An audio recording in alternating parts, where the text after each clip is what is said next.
35 வயசு அப்படின்னு சொன்னால் பையனுக்கு 50 வயசாக இருக்கும். பையனுக்கு 50 வயசாக இருக்கும். இப்போல்லாம் வந்து பார்த்திங்கன்னா இந்த முன்னாடிலாம் ஒரு ஏஜ் பார்க்குறாங்க. முன்னாடிலாம் வந்து ஏஜ் பார்ப்பாங்க. 5 வயசு டிஃப்ரென்ஸ் இருக்கணும், 8 வயசு டிஃப்ரென்ஸ் இருக்கணும், 3 வயசாவது டிஃப்ரென்ஸ் இருக்கணும் அப்படின்னு சொல்லலாம். இப்போல்லாம் வந்து பார்த்திங்கன்னா சம ஏஜாக இருக்காங்க. அந்த மாதிரி இருக்கிறதுங்கிறதெல்லாம் உண்டு. சம ஏஜாக இருக்கிறது.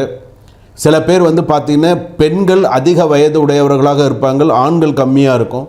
ஆண்கள் அதிக வயது உடையவர்களாக இருப்பார்கள், பெண்கள் வந்து பார்த்திங்கன்னா குறைந்த வயது உடையவர்களாக இருப்பாங்க. இந்த மாதிரிலாம் கல்யாணம் நடக்கும் கண்டிப்பாக. சொத்து தொடர்பான பிரச்சனைகள், நல்ல வேலையில் இருப்பாங்க, காதலில் ஏமாந்து போவாங்க,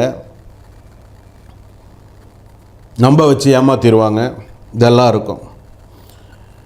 எப்போதுமே வந்து பார்த்திங்கன்னா இந்த மாதிரி இருக்கக்கூடியவர்கள் வந்து பார்த்திங்கன்னா கூடியமான வரைக்கும் நீங்கள் கிழக்கு பார்த்த வீட்டில் நீங்கள் இருக்கீங்க அப்படின்னு சொன்னால் வீட்டு வாசலில் வெள்ளை கோலம் போடுறத விட மஞ்சளில் கோலம் போடுங்க, நீங்கள் அமோகமாக இருப்பீங்க.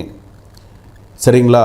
எப்போதுமே வீட்டு வாசலில் கோலம் போடுறது, வெள்ளையில் கோலமாவில் கலர் கோலம்லாம் நம்ம போடுறோம் இல்லையா, அது வேறு. மஞ்சளில் கோலம் போடுறது ரொம்ப சிறப்பு அவங்களுக்கு என்றைக்குமே. அதை ஞாபகம் வச்சுக்கோங்க. இவங்கெல்லாம் வந்து பார்த்திங்க அப்படின்னு சொன்னால் ஒரு ஆசிரியராக